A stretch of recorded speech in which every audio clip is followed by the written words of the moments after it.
सभी दर्शकों को हार्दिक साईराम।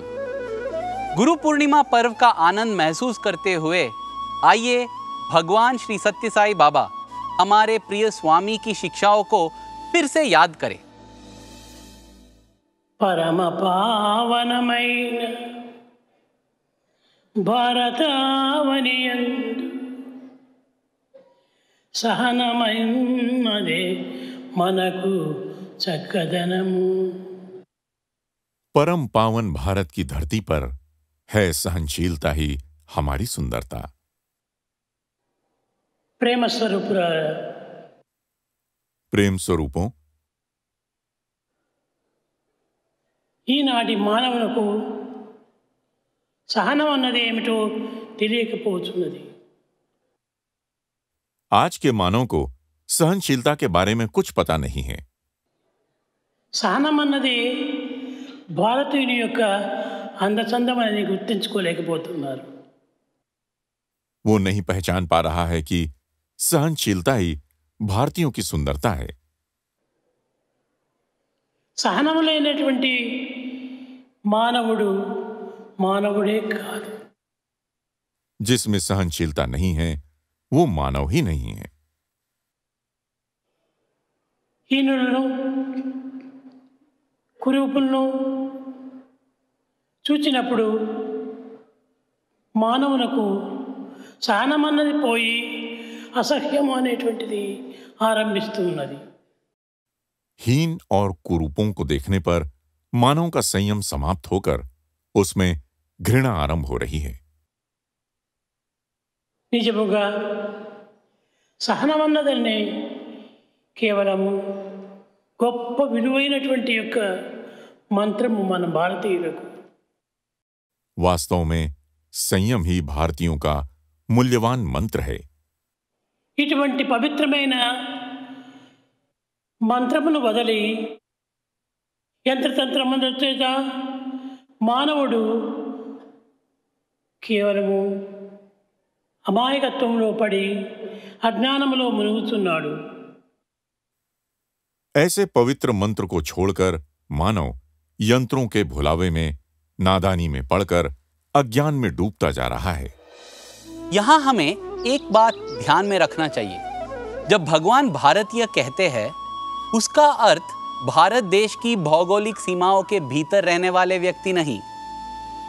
भा का आशय है भगवान और रति का आशय है गहरा प्रेम।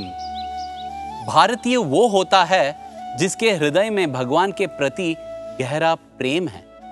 ये प्रेम कोई साधारण प्रेम या लगाव नहीं है, ये तो भगवान को प्राप्त करने की आत्मा की प्यास है। ప్రేమ స్వరూపులారా, प्रेम स्वरूपों, ప్రేమ అన్నది ఒకరినొకరు ప్రేమించుకోవటం కాదు, అది కాదు ప్రేమ। आपस में एक दूसरे के प्रति प्रेम जताना ये प्रेम नहीं है। హృదయాన్ని ఇచ్చి హృదయాన్ని పుచ్చుకునేటువంటిది ప్రేమ। हृदय को देकर हृदय को स्वीकार करना ही प्रेम है। కానీ అలాంటి పవిత్రమైనటువంటి మార్గము ఈనాడు మర్చిపోతున్నారు భారతీయులు। परंतु आज भारतीय ऐसे पवित्र मार्ग को भूलते जा रहे हैं। అనాది కాలము నుండి పవిత్రమైన మన భారతదేశం నందు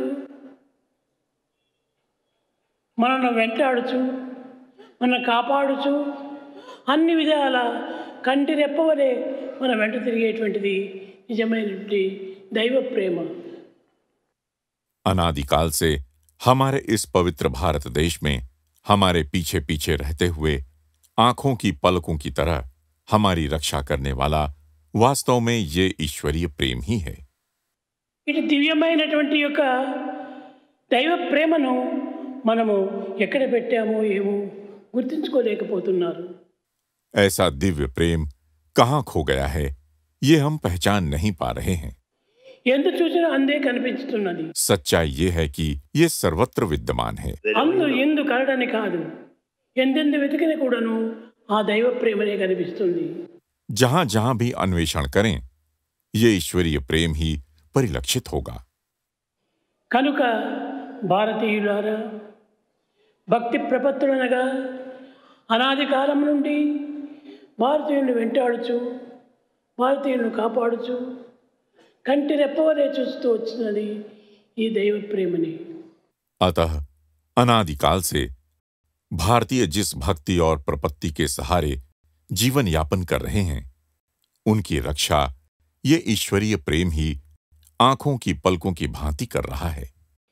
దైవ ప్రేమ తప్ప జగత్తునందు ఏ ప్రేమ కూడాను జగత్తులో కానరాదు. ईश्वरीय प्रेम के अतिरिक्त जगत में कोई अन्य प्रेम समतुल्य नहीं होता है.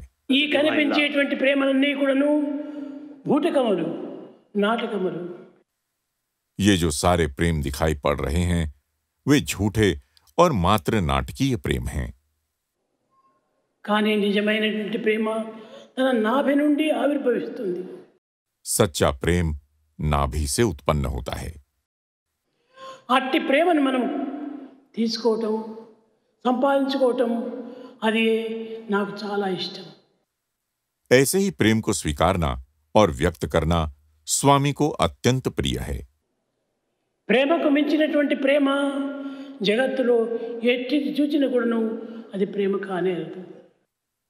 ईश्वरीय प्रेम की तुलना में कोई अन्य प्रेम समतुल्य होता ही नहीं है.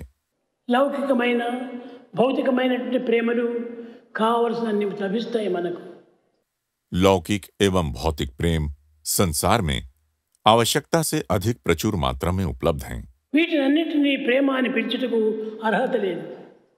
ये सब प्रेम कहलाने के योग्य नहीं हैं. ఒక్క ప్రేమ హృదయం నుంచి హృదయానికి రావాలి. सच्चा प्रेम मानव के हृदय से उत्पन्न होना चाहिए. हमारे प्रिय स्वामी बहुत अद्भुत उदाहरणों के माध्यम से हमें समझाते हैं.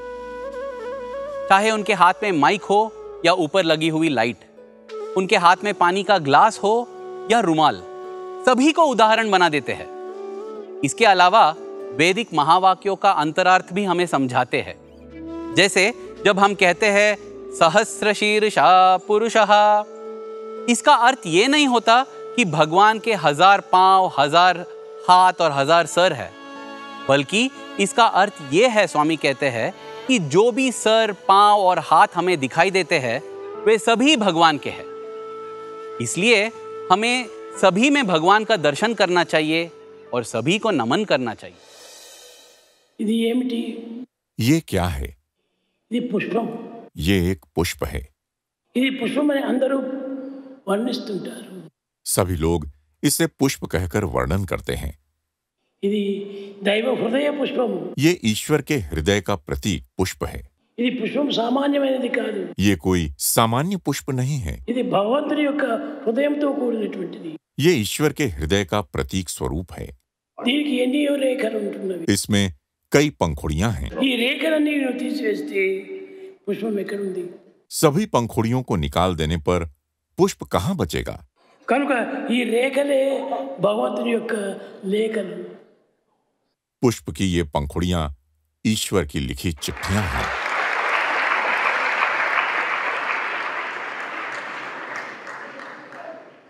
ఎవరి ప్రేమలోని లేఖ ఒక్కటి తప్పిపోయిందా వాడు ప్రేమ స్వరూపుడే కాదు. जिसके हृदय पुष्प में एक पंखुड़ी भी यदि छूट जाए तो उस व्यक्ति को प्रेम स्वरूप नहीं कह सकते हैं. అన్నింటికి ఆధారం ఒక్కటే. सबका आधार एक ही है. అది ఏ మూలాధారమైనటువంటి యొక్క ఆత్మ. वही मूलाधार तत्व आत्मा है. ఆత్మనే ప్రేమ అని పిలుస్తూ వచ్చారు. इस आत्मा को ही प्रेम कहा गया है. దానిని మరొక రీతిగా పిలుచుటకు పేరు లేదు. इसे अन्य प्रकार से संबोधित करने के लिए कोई अन्य नाम नहीं है. ఈ ఆత్మకే అనేక రకములైనటువంటి ప్రేమలు. इस आत्मा के ही अनेक नाम हैं. మన తల్లి, తండ్రి, సోదరుడు, సోదరి వీరందరూ కూడాను ఈ యొక్క పుష్పం యొక్క రేఖలే. माता, पिता, भाई, बहन ये सब इस पुष्प की पंखुड़ियां हैं. అందరూ చేరినటువంటిదే కుటుంబము అనేటువంటి పుష్పము. इन सभी से जुड़ा परिवार ही एक पुष्प है. కనుక మనం ఒక కుటుంబ ప్రేమలుగా ఉంటున్నంత మాత్రమున చాలదు. लेकिन हम केवल एक पारिवारिक पुष्प के रूप में रहें ये काफी नहीं. విశ్వ కుటుంబీకుడుగా నీవు కావాలి. संपूर्ण विश्व को एक कुटुंब की तरह रहना चाहिए. ఎవరిని చూసినా నమస్కారం, నమస్కారం, నమస్కారం, నమస్కారం. हम जिसे भी देखेंगे उन्हें सादर प्रणाम करना चाहिए. దీనికి మించినటువంటిది ఎక్కడైనా మనకు లభిస్తుందా? इस प्रकार सभी के प्रति सम्मान से बढ़कर और कुछ लक्षित नहीं होगा. కనుక నీకు జగత్తులకు కనిపించినవన్నీ కూడాను దైవ స్వరూపములే. अतः इस जगत में जो कुछ दिखाई पड़ रहा है सब ईश्वर ही है. దైవము కానటువంటిది ఒక్కటి కూడాను జగత్తులో కానరాదు. जगत में कुछ भी ऐसा दिखाई नहीं देता जो ईश्वर न हो. ఈ కనిపించినవన్నీ కూడాను వస్తువులుగా నీవు భావిస్తున్నావు. ये जो कुछ दिखाई पड़ रहा है तुम उन्हें वस्तु मान रहे हो. ఈ వస్తువులన్నీ కూడాను దైవ కృపములే. भौतिक जगत की ये सारी वस्तुएं ईश्वर के अनुग्रह का प्रतीक हैं. కనుక ప్రపంచంలో భగవంతునికి మించినటువంటిది మనకు ఒక్కటి కూడాను కానరాదు. अतः संसार में ईश्वर से बढ़कर अन्य कुछ भी हमें दिखाई नहीं देता है. కనుకనే మనం పిచ్చివారం అయిపోయి భగవంతుడు ఎక్కడో ఎక్కడో అని వెతుకుతూ ఉన్నాం. परंतु हम पागलों की भांति ईश्वर को जहां तहां ढूंढ रहे हैं. ఎక్కడ చూసినా కనిపించినది దైవమే. जहां भी देखो ईश्वर ही हैं. దైవము కానటువంటిది లోకంలో ఒక్కటి లేదు. जगत में एक भी ऐसा तत्व नहीं है जो ईश्वर न हो. इसलिए हमें भगवान समाज की सेवा करने के लिए लगातार कहते हैं. इस सेवा का अर्थ क्या है? ये नहीं कि हम किसी दूसरे का मदद कर रहे हैं. सेवा के माध्यम से हम स्वयं की ही सेवा कर रहे हैं. भगवान हमें एक संत का उदाहरण देते हैं जो कीचड़ में फंसे हुए एक बछड़े को देखकर उसे बचाने कूद पड़े. इस दृश्य को देखकर सभी लोग कहने लगे, हे संत महाशय, आपने बड़ी सेवा की. तब संत ने उत्तर दिया, मैंने निस्वार्थ सेवा नहीं किया. उस बछड़े को देखकर मेरे दिल में बहुत तड़प होने लगी. उस तड़प को दूर करने के लिए मैंने ये किया. सेवा ऐसी करनी चाहिए. ఆ అంగహీనుడైనటువంటి పిల్లలను उन अशक्त बच्चों को ఆ సైకిల్ పైన ఎక్కిస్తూ ఉంటే నాకు ఎంతో విచారమైంది. उन तिपहिया साइकिलों पर बिठाते समय मुझे अपार दुख हुआ. వారు దైవ స్వరూపులు. वे ईश्वर स्वरूप हैं. అలాంటి దైవ స్వరూపుణ్ణి మన అంగమునందు ఉంచుకొని మనము ఏదో హీనుడిగా భావించి మనము వాటితో చెల్లాటలాడుతున్నాము. हम उनके ईश्वर स्वरूप होने की बात को भूलकर उन्हें हीन मान रहे हैं. హీనుడైనటువంటి వాడు లోకంలో ఎక్కడ కూడాను కానరాడు. इस संसार में कोई भी हीन नहीं है. ఆ హీనమైనటువంటి గుణము మన యందే ప్రతిబింబిస్తున్నది. हीनता का गुण केवल तुम्हारे मन के भीतर है. అది భగవంతుని క్వాలిటీ కాదు. ये ईश्वर का गुण है ही नहीं. భగవంతునికి క్వాలిటీలే లేవు. ईश्वर में कोई गुण ही नहीं है. అతని క్వాలిటీ ఒక్కటే ఒకటి. उसका एकमात्र गुण है ప్రేమనే అతని క్వాలిటీ. और वो प्रेम ही है. ప్రేమనే అతని స్వరూపము. प्रेम ही उनका स्वरूप है.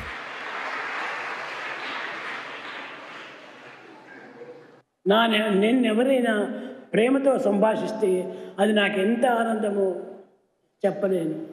जब कोई मुझसे प्रेम पूर्वक बातें करता है तो ये मुझे कितना पसंद है मैं कह नहीं सकता. ఆ ప్రేమ లేకుండా కేవలము పరిహాసంతో కానీ లేక పవిత్రమైనటువంటిదని కానీ భావించి నన్ను వర్ణిస్తుంటే అది నాకు చాలా అసహ్యం వేస్తుంది. बिना प्रेम के यदि कोई परिहास से अथवा पवित्रता के नाम पर सतही वार्ता करता है तो वो मुझे बड़ा अप्रिय लगता है. కనుకని ప్రేమతో నన్ను పలుకరించండి. इसलिए मुझसे सच्चे प्रेम से बातें कीजिए. ఆ ప్రేమతో పలికినటువంటి పలుకులకు అన్నిటికీ అక్కడనే జవాబు వస్తుంది. प्रेम से की जाने वाली बातों का मैं तत्काल उत्तर देता हूँ. ప్రేమతో ప్రేమతో సాయి అని పిలుచు. तुम प्रेम भाव से साईं कहकर पुकारो. ఓయి అని పలుకుతారు. मैं ओई कहकर उत्तर दूंगा. కనుకనే ప్రేమ లేనటువంటిది మాత్రము నన్ను ఏమాత్రం కదిలించలేదు. बिना प्रेम के कुछ भी मुझे प्रभावित नहीं कर सकता है. ఆ ప్రేమను మాత్రము కవరుగా చేసుకొని నన్ను పలకరిస్తే నేను ఎప్పుడైనా పలుకుతుంటాను. उस प्रेम को आधार मानकर पुकारोगे तो मैं अवश्य उत्तर देता हूं। ప్రేమకు మించినటువంటిది ప్రాణం మరొకటి లేదు. प्रेम से बढ़कर अन्य कोई प्राण तत्व नहीं है। కనుక భగవంతుని మనము చూడాలనుకున్నా పలకరించాలనుకున్నా ప్రేమ చేతనే మీరు పలకరించండి, ప్రేమ చేతనే చూడండి. अतः तुम ईश्वर को देखना या बातें करना चाहते हो तो प्रेम से देखो और प्रेम से बातें करो। ఎంత ధనం ఉన్నా ఎంత గుణం ఉన్నా ప్రేమకి ఏమాత్రం పనికిరావు. चाहे कितना भी धन क्यों न हो, कितने ही गुण क्यों न हो, परंतु वे प्रेम की बराबरी नहीं कर सकते हैं। ఈ ప్రేమకు మించినటువంటిది మరొకటి జగత్తులో కానరాదు. इस संसार में प्रेम से बढ़कर कोई अन्य तत्व नहीं है। ప్రేమ ప్రేమ ఈ రెండు అక్షరములకు మించినటువంటి యొక్క మాధుర్యము ఎక్కడ కూడా కానరాదు. प्रेम इन दो अक्षरों में समाया हुआ माधुर्य और कहीं भी नहीं है। ప్రేమ ప్రేమకి ఎంత దీర్ఘమిస్తావో అంత దానికి మాధుర్యం వస్తుంది. प्रेम शब्द में प्रे को जितना खींचकर उच्चारण करोगे वो उतना ही माधुर्य प्रदान करेगा। కనుక మీరు ప్రేమను ప్రధానంగా పెట్టుకోండి. इसीलिए स्वयं में प्रेम को आधार बनाओ। हम भगवान से जो भी मांगते हैं वे हमें इस आशा से प्रदान करते हैं कि एक दिन ऐसा आएगा जब हम वो मांगेंगे जो वे देना चाहते हैं। श्री परमहंस योगानंद जी ने अपने प्रसिद्ध पुस्तक एक योगी की आत्मकथा में एक योगी बहादुरी महाशय का वर्णन किया है। जब बहादुरी महाशय से यह पूछा गया कि उन्होंने अपना महान परिवार और धन का त्याग करके योगी क्यों बनना चाहा, तब उन्होंने उत्तर दिया कि मैं त्यागी नहीं हूं, मैंने तो अनंत प्रेम और आनंद के ब्रह्मांड रूपी साम्राज्य को प्राप्त करने के लिए कुछ रुपये त्याग दी है। आप लोग त्यागी है क्योंकि सांसारिक खिलौने के लिए आपने उस ब्रह्मांड रूपी साम्राज्य को त्याग दिया है। प्रिय भाइयों और बहनों, आइए हम भगवान से सिर्फ वो मांगे जो वे हमें देने आए हैं। కనుక ఈనాడు గురు పౌర్ణమి దినము మీకు అందించేటువంటిది అమూల్యమైనటువంటి వస్తువు ఒక ప్రేమ మాత్రమే. आज इस गुरु पूर्णिमा के अवसर पर मैं तुम्हें जो मूल्यवान तोहफा दे रहा हूं वो प्रेम ही है। ఈ ప్రేమనే లేకుండా నేను ఏది ఇచ్చి కూడాను అది ఫలితం ఉండదు. प्रेम के न होने पर यदि मैं तुम्हें जो कुछ भी दूंगा तो वो व्यर्थ ही है। కనుక నా ప్రేమనే పవిత్రమైనటువంటి యొక్క సింధూరము. मेरा प्रेम एक पवित्र सिंदूर की तरह है। ఇట్టి ప్రేమను మీరు అభివృద్ధి పరచుకోండి. ऐसे प्रेम को तुम स्वयं में बढ़ाओ। प्रेम मुदित मनस कहे राम राम राम राम राम राम राम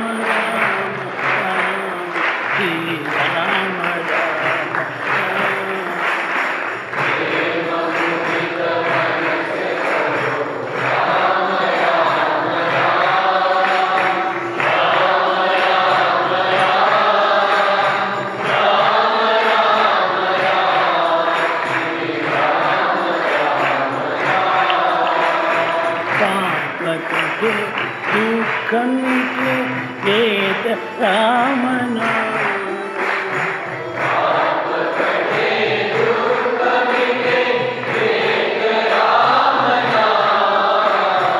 भव समुद्र सुखद नाव एक राम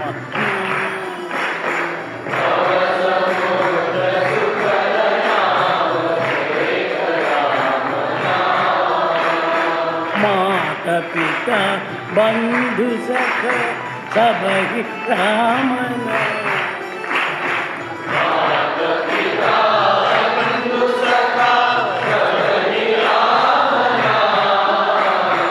भक्त जन जीवन धन एक राम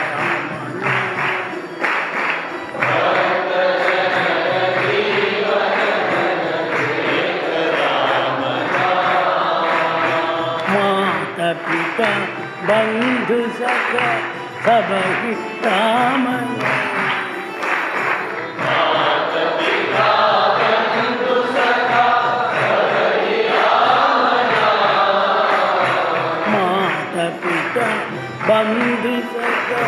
सबहि राम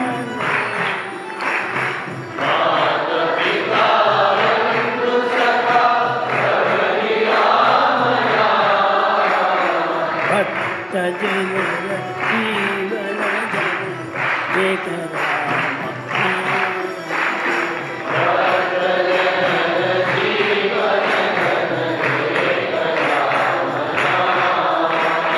भक्त जन जीवन जन एक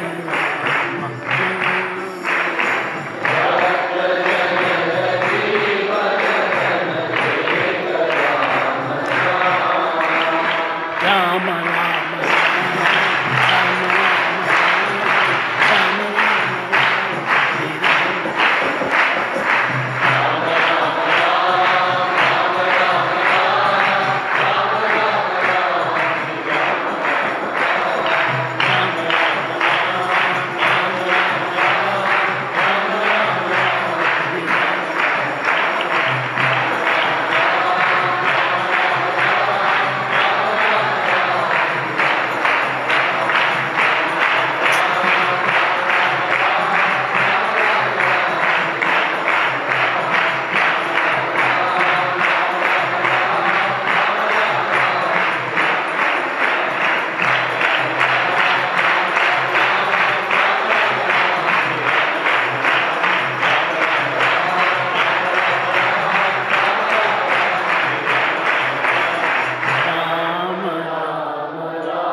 श्री राम